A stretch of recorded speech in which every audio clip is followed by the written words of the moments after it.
Buenas, estamos por empezar. Tomen posiciones en un minuto.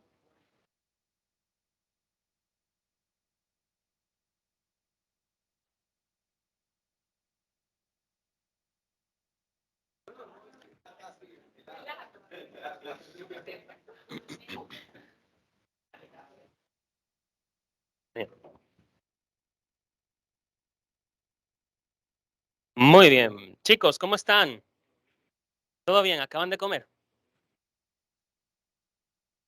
Am, ¿qué tal la comida? Qué bueno. Qué bueno, qué bueno. Aprovechen.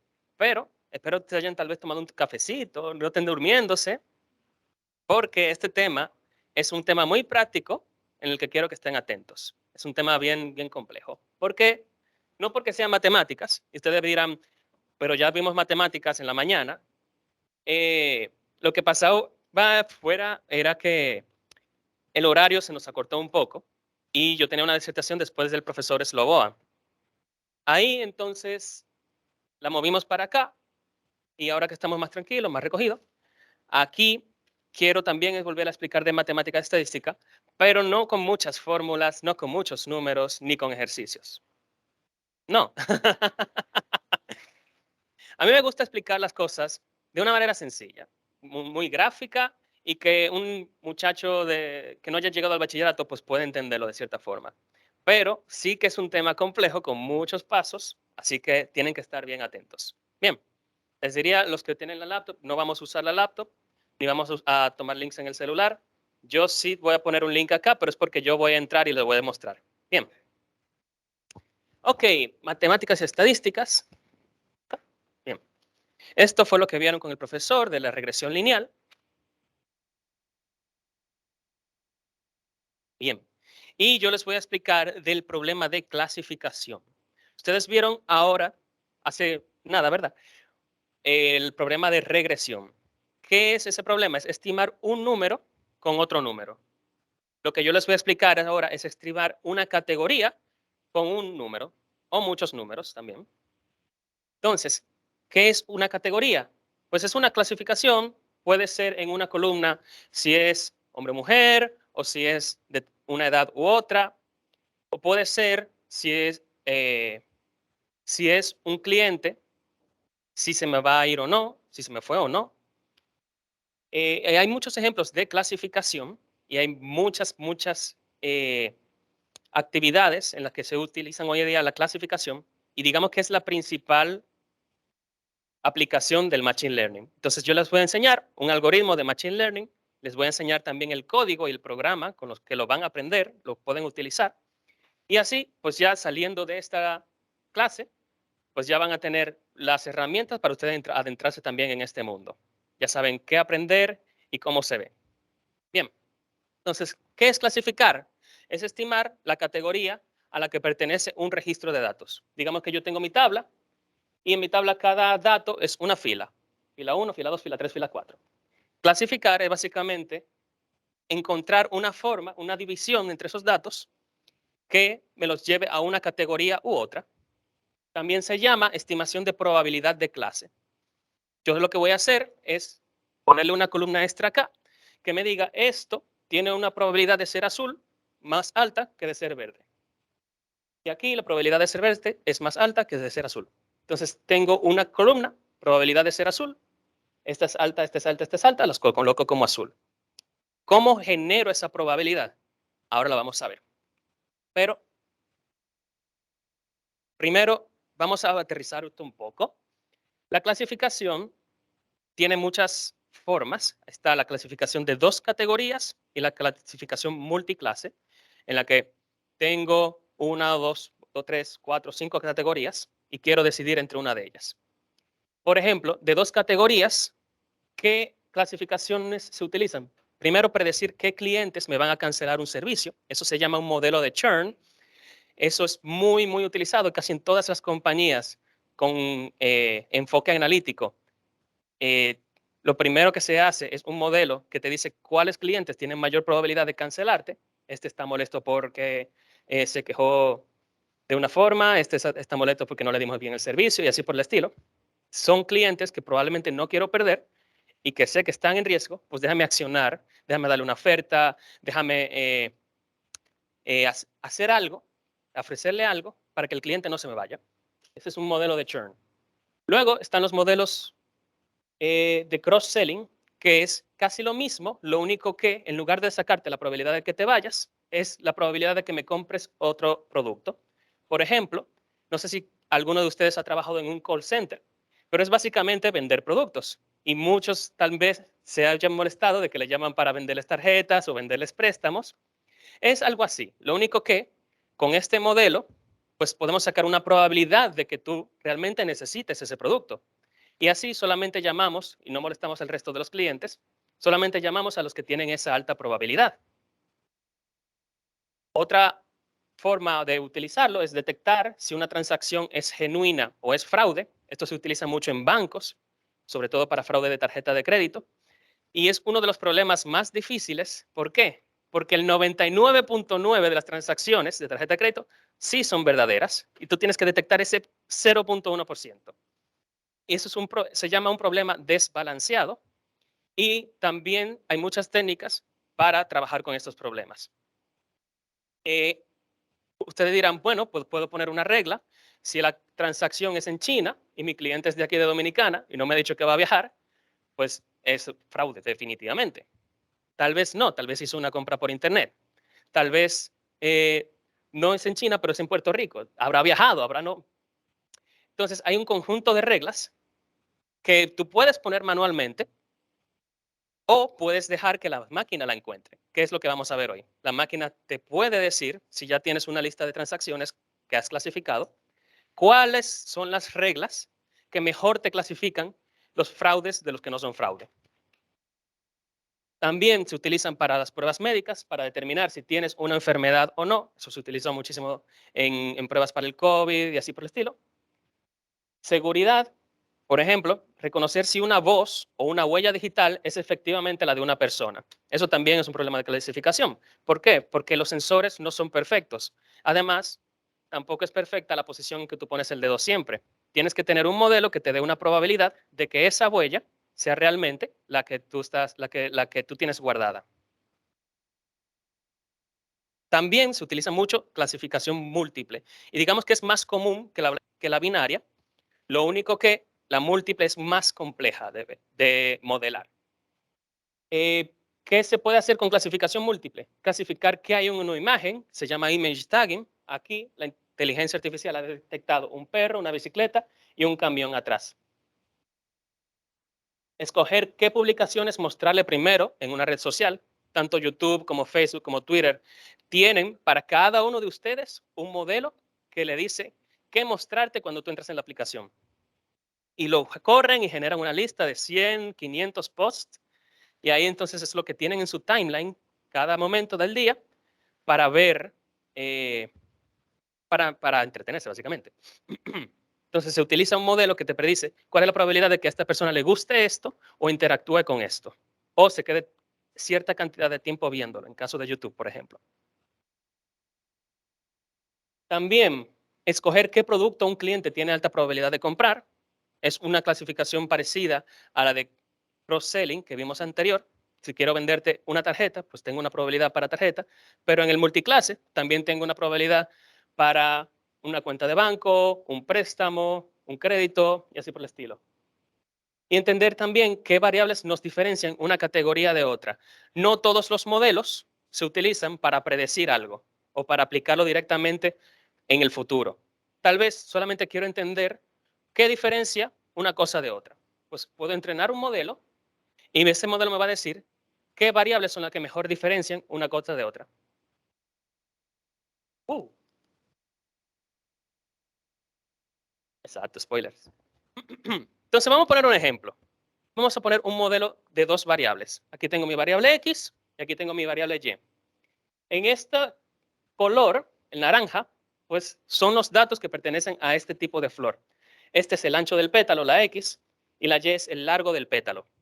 Y vemos que esta flor, la iris versicolor, es un poco más pequeña, eso está normalizado, que la otra, la iris setosa, que son estos en azul.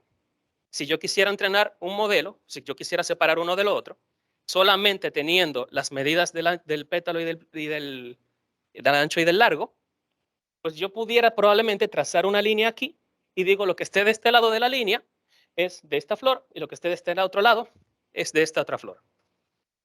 Esto te lo hace un modelo automáticamente, te genera, tal vez no sea una línea, una red neuronal te puede generar cualquier forma y ahí entonces sí puedes dividir uno entre otro. Y esto no necesariamente son flores, tal vez sean clientes, tal vez sean eh, equipos que estés probando a ver si están defectuosos o no.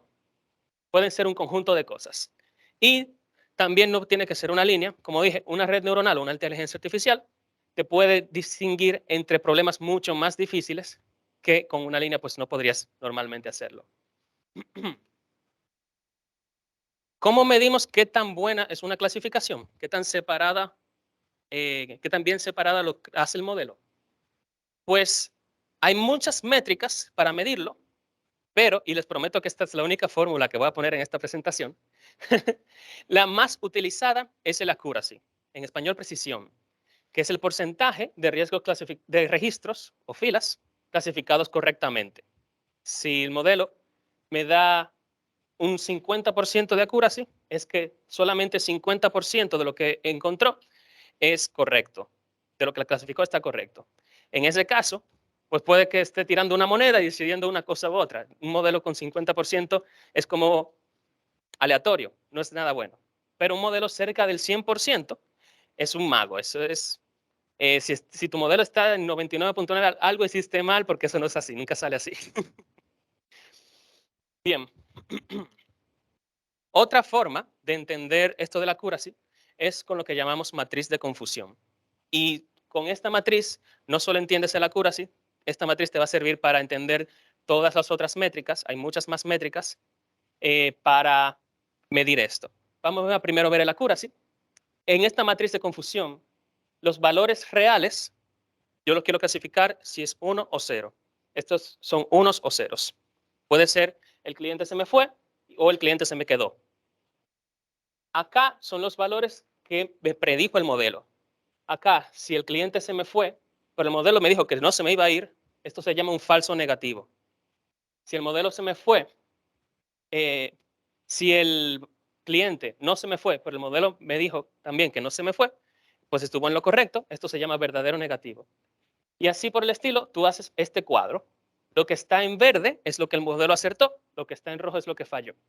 Y el accuracy es lo que está en verde entre el total, básicamente. Así se mide la accuracy. Hay otras métricas, como el F1, el AUC, que se miden de otra forma, pero todo, digamos que parte de esta matriz de confusión. Y se utilizan es para problemas desbalanceados. Si, por ejemplo, tengo un modelo de fraude y digo que nada es fraude, todos son ceros, yo no voy a fallar en un 99% de las veces. Mi modelo va a tener un 99% de accuracy, de precisión. Eso no es bueno, porque lo que me interesa es encontrar ese 0.1%, los fraudes reales. Y por eso la métrica de accuracy no es la ideal para eso, sino que se utilizan otros tipos de métrica. No voy a entrar en mucho detalle a esto, pero sí, ahora quiero mostrarles un modelo, ya cómo funciona, un modelo de inteligencia artificial. Les voy a mostrar un modelo de decision tree, árbol de decisión. Vamos a entrar aquí, o yo voy a entrar aquí.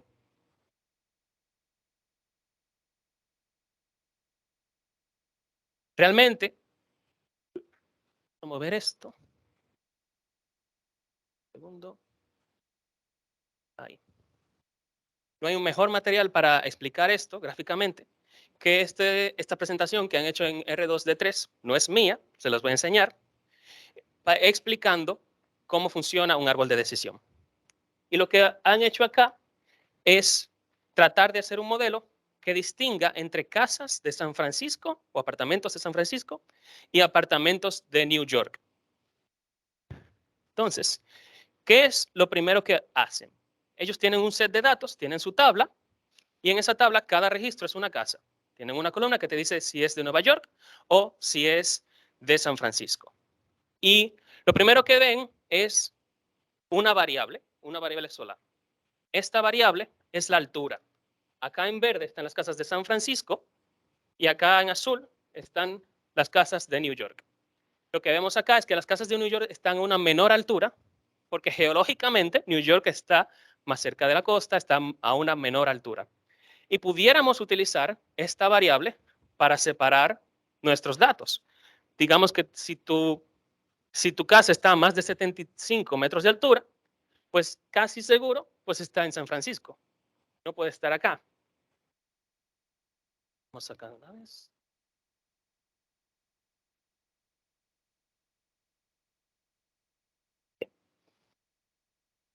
Sin embargo, hay algo de confusión cuando tienen una altura baja. ¿Cómo yo distingo entre toda esta confusión? Pues lo segundo que puedo hacer es agregar una segunda variable. Aquí ya es un eje XY. En la Y sigo teniendo la altura, pero en la X ahora tengo el precio por metro cuadrado. Y como sabemos, Nueva York es una ciudad, es la ciudad más poblada o la más grande del mundo, sí. Y pues es caro vivir en Nueva York. Lo que vemos acá es que las casas que están en Nueva York son mucho más caras que las que están en San Francisco. Y esto, ya con estas dos variables, pues podemos hacer unas reglas. Podemos hacer, ok, si está más de 73 es San Francisco, si cuesta más de $2,000 por metro cuadrado, wow, no, hay algo mal acá. $200 por metro cuadrado, es mucho. Pues seguro que está en Nueva York, pero sigo teniendo una confusión acá. ¿Qué es lo que hago si me encuentro en este lugar?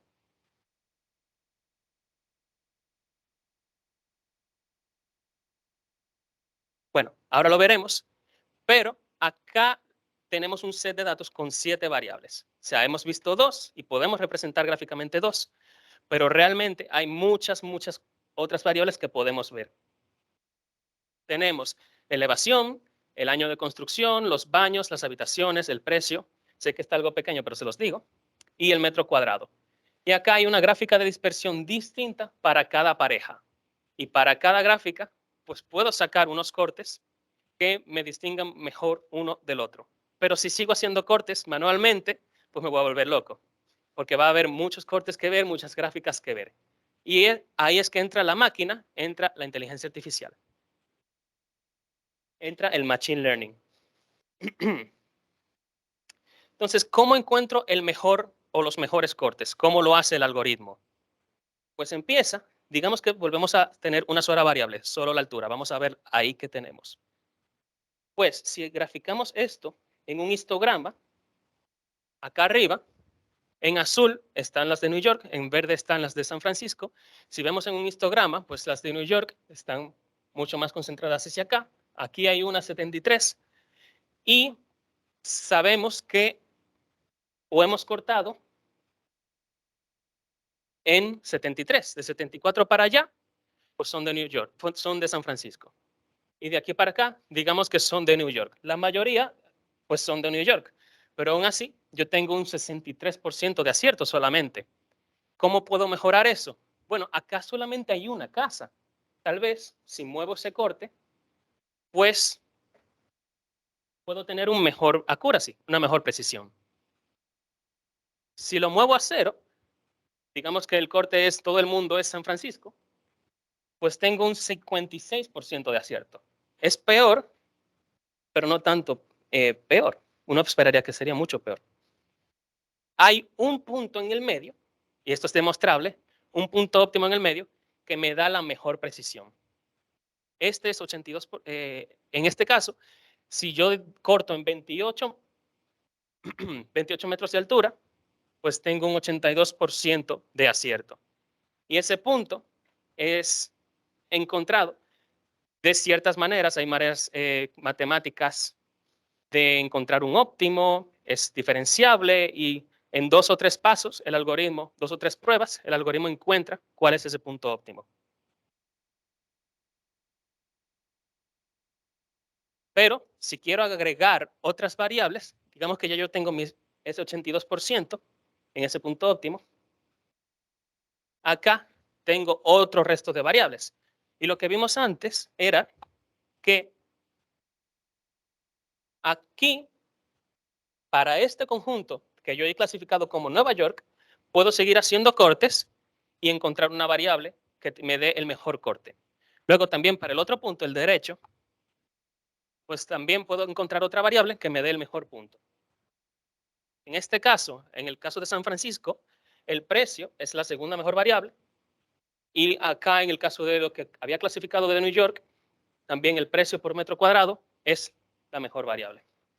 Y esto me hace un árbol, un algoritmo que me va haciendo cortes uno tras otro y lo puedo construir hasta que al final del árbol casi todo me quede con una sola clase o todo me quede con una sola clase. Cada una de estas se llaman hojas, cada uno de estos círculos. Y si lo construyo hasta el final, pues en cada hoja solamente habrá un tipo de una sola ciudad. Al momento de hacer predicciones, pues yo paso mis registros por todas esas reglas que ha sacado el árbol y esto lo que me va a hacer es clasificar entre uno y otro dependiendo de la mayoría de la hoja en la que caiga.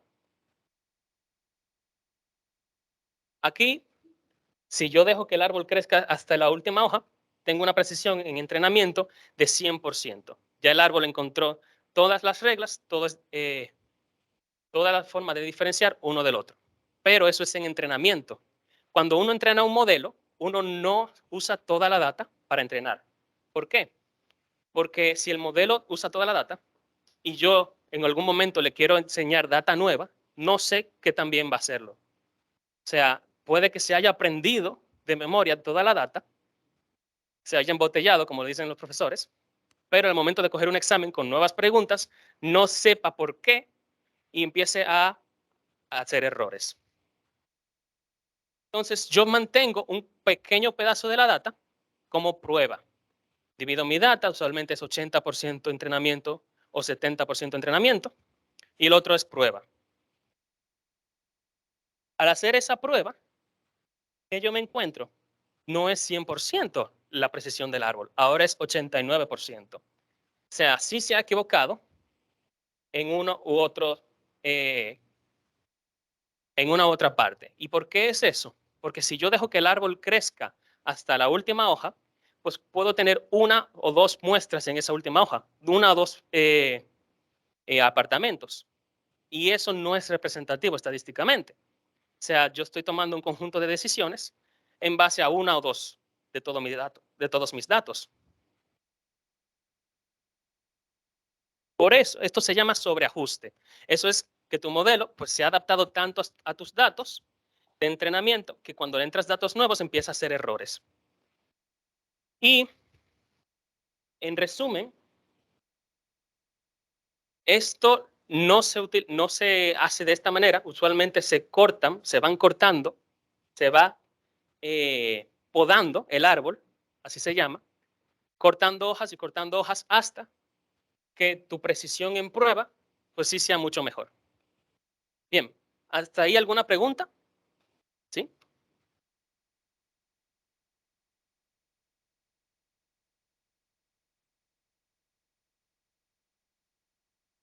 Ujú.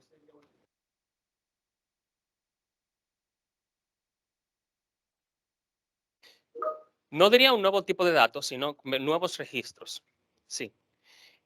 Pues una buena práctica es, como le dije, pues dejar una parte del entrenamiento o de la data completa para solamente pruebas y probar sobre esa data. Y también no dejar que el modelo crezca mucho. En este caso, pues hemos dejado que crezca todas las hojas, pero o hasta el final de las hojas y me ha dado un 89, pero estoy seguro de que si le dejo que solamente crezca 2 o 3 pisos, va a tener una precisión mayor del 90 y algo por ciento. Ajá.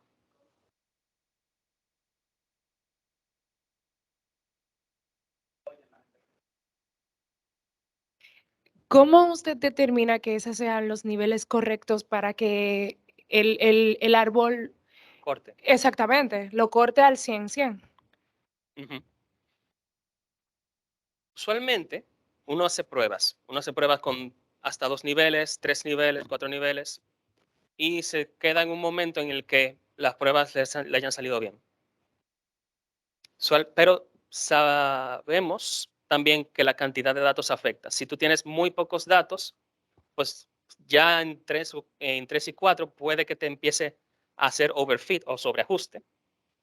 Y lo que uno se da cuenta, o sea, como uno se da cuenta de que está haciendo sobreajuste, es que la precisión de entrenamiento está muy por encima de la precisión en prueba.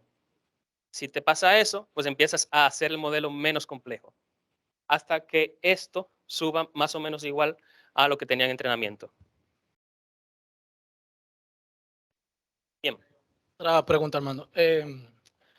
Cuando tú mencionas la parte del porcentaje de entrenamiento y el porcentaje de prueba, ¿eso quiere decir que en dado caso el algoritmo solamente funcionaría para un dataset?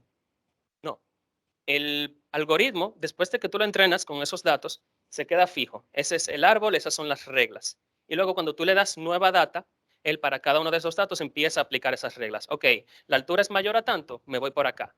El precio es mayor a tanto, me voy por allá. Hasta que cae en un nodo en el que dice, ok, aquí la mayoría son de New York, le voy a decir a este que es de New York. Y ahí no aplica aplicar el entrenamiento de nuevo. No, no hay que aplicarlo de nuevo. Ok, otra preguntita. Entonces, al final con ese caso, mencionabas al principio que había que tomar en cuenta varias clasificaciones. ¿Hay forma de obtener esas reglas que determina el algoritmo? Sí. Es decir, tú dices de ver cuáles son las reglas.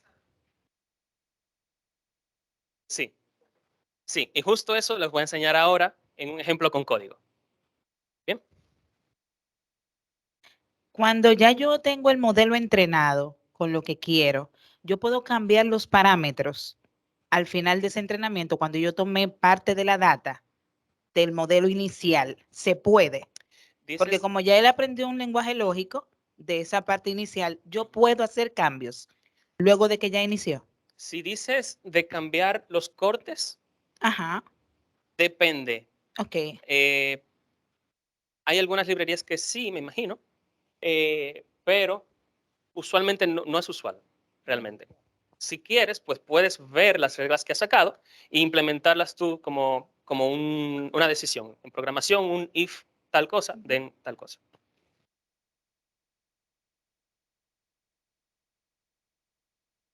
Bien.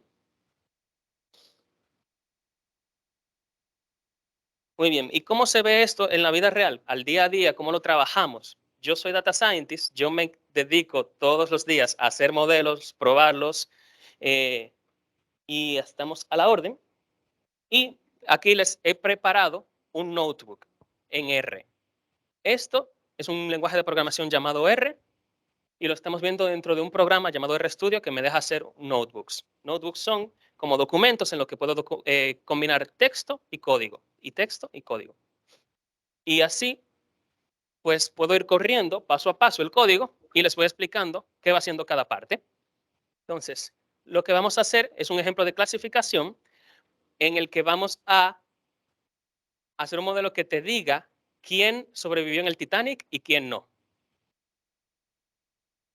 Entonces, tenemos un dataset real de personas que estuvieron en el Titanic, nos dieron sus nombres y ciertas características de esas personas.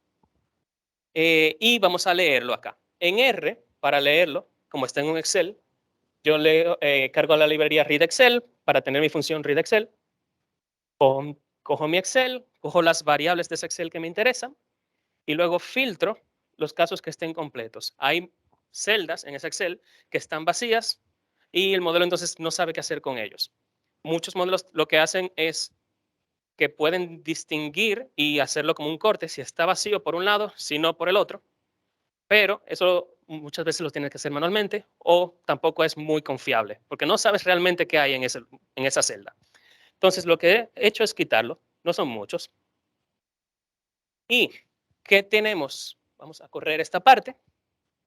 Le voy a dar acá. ¿Y cómo se ve la tabla? Pues mi primera columna es el nombre y después de ahí tengo la clase del pasajero, si iba en primera, segunda o tercera clase, el sexo, si era hombre o mujer, la edad del pasajero, ven que aquí hay un 0.9, que era un bebé, 2 años, así por el estilo.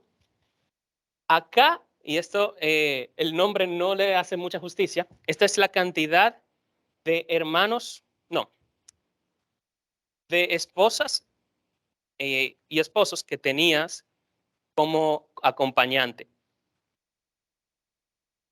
Perdón, de hermanos o esposas, de hermanos, esposos o esposas. Hermanos, esposos, esposas. Ok.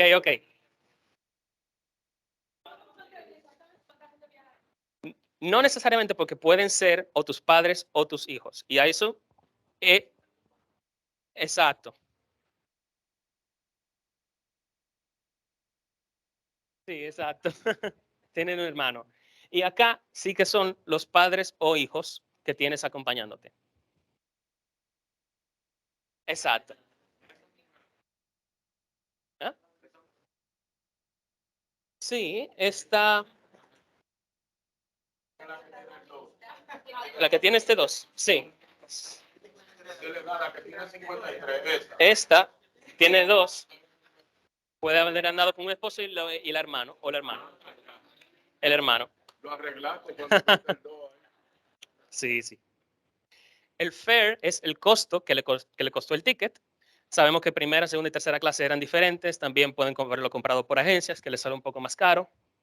Por dónde embarcó, en qué puerto, y si sobrevivió o no. Y aquí los representamos como un 1 si sobrevivió y un 0 si no sobrevivió, lamentablemente. Vamos a renombrar nuestras variables para entenderlas un poco mejor. Number of siblings or spouses es esa que te habíamos visto antes, y number of parents or children también. Y passenger class el primero. Vamos a renombrarlo. Y vamos aquí a hacer una gráfica de nuestra variable objetivo. Si no entienden muy bien el código, no es el objetivo de acá explicarles tampoco cómo se ve el código, pero para que lo vean como ejemplo de lo sencillo que es sacar un gráfico como este. Entonces, en este gráfico, estamos graficando si sobrevivió o no. Vamos a bajar esto un poco. 0, sabemos que no sobrevivió y estos fueron la mayoría, unos 600 y pico. Y 1, que sí sobrevivió, unos 400 y pico.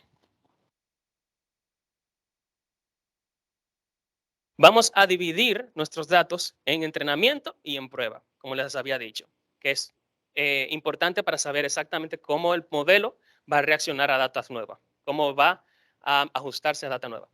Entonces, acá lo que le he puesto es que mi muestra de entrenamiento va a tener un 70% de los datos. Tenemos los pasajeros totales, unos 1043. Para entrenar me he guardado 730 y para probar, pues unos 313. Entonces, ¿recuerdan que vieron la regresión lineal? Que era predecir un número. También hay una transformación que les deja utilizar esa misma regresión lineal para clasificar. Lo que te va a salir es una probabilidad de 0 a 1. Y esto se llama regresión logística. Es una forma de regresión lineal. Esta, vamos a ver cómo nos da. Digamos que es el modelo más sencillo, uno de los primeros modelos de clasificación que se hicieron. No se considera inteligencia artificial, es más una estadística. Y lo que me saca acá R, pues es un resumen de todos los cálculos que ha hecho, cuáles han sido los coeficientes de cada una de las variables. Si saben de regresión, pues podrán entender todo esto, tal vez, si se acuerdan. Bueno, ha sido un rato. Pero, ¿qué nos interesa? El accuracy. Y una forma de ver esa accuracy es esta. El accuracy de este modelo es un 67.09%, lo cual pues está más bien que el aleatorio, que es 50%, pero no mucho más bien. Tal vez lo podemos mejorar. Y aquí, el siguiente paso es utilizar un modelo de aprendizaje automático, que es el que les he enseñado, el del árbol de decisión. Vamos a ver cómo sale este árbol de decisión. Cuando lo entreno con los datos de entrenamiento, él me saca este texto, que son cada una de las reglas. Acá, digamos que tenemos el primer nodo. ¿Cómo se ve? 730 que sobrevivieron y 300 que no. Luego hace el primer corte, y el primer corte lo hace por el género. En el caso de los hombres, 470 sobrevivieron y 102, no sobrevivieron y 102 sí sobrevivieron. O sea que un 78% de ellos no sobrevivió. En este caso, pues es más grave y te predice que si eres hombre, pues probablemente no sobreviviste. Pero él sigue cortando por la edad, luego por el número de hermanos esposos. Y si no eres hombre, sino que eres mujer, pues también te corta, pero en lugar de por la edad, te corta por la clase por la que ibas y el precio de tu tarifa, curiosamente. Pero hay una forma un poco más visual de ver todo esto. Esto es un texto bien feo, digamos. Sí. Entonces acá importo estas librerías y utilizo esta función y me da este gráfico, que es mucho más fácil de ver y de explicar. ¿Es hombre? Yes or no. Si es yes, pues se va por la izquierda. Si es no, se va por la derecha. Y aquí te dice, acá, yes, pues es un 0 con 78% de probabilidad. No sobrevivió. Y luego sigue cortando. Si tiene una edad mayor a 9.5 años, pues es un 1, probablemente sí sobrevivió. Y así va cortando. Lo que te dice acá es, si eres hombre y no eres un niño, pues sí que tenías una probabilidad alta de perecer. Pero si eres un niño, pues tenías una probabilidad más bajita, más alta de sobrevivir. Ajá. Y esto va en concordancia con lo que hemos oído de mujeres y niños primero, que fueron los primeros que se subieron, que se aseguraron en los botes de emergencia. Mujeres y niños fueron los que más sobrevivieron. Y el modelo nos ha dado esa regla sin saber ese dicho, exacto, solamente viendo la data. Automáticamente nos ha dicho eso. ¿Y qué también predice este árbol? No les hemos mostrado la cura, sí, todavía. Predice un 83%, 83.7%, así que solamente 13% se ha equivocado. Es un modelo mucho mejor, pero digamos que es de los modelos de inteligencia artificial el más sencillo también. Así que uno se puede entrar a probar muchísimos algoritmos. Este es un árbol de decisión. Hay algoritmos más avanzados como el Random Forest, que es un conjunto de árboles con data aleatoria o parámetros aleatorios. Y por ahí hay cientos de distintos algoritmos de inteligencia artificial y distintas variaciones que pueden dar un resultado mucho mejor que esto. Digamos que este es el primer inicio y es uno de los más sencillos también de entender. Y con esto, pues, he terminado. Pues pueden decirme si tienen preguntas. Yo les voy a poder pasar este código a través de un link por Teams. Si tienen su Teams, ¿verdad? Bien. Entonces les voy a pasar este código. Les invito a que instalen R o instalen Python, que son las principales herramientas de programación para ciencia de datos. Y pues vean este código, lo pullen, prueben tal vez otros algoritmos y entren a este mundo. Es un mundo muy provechoso.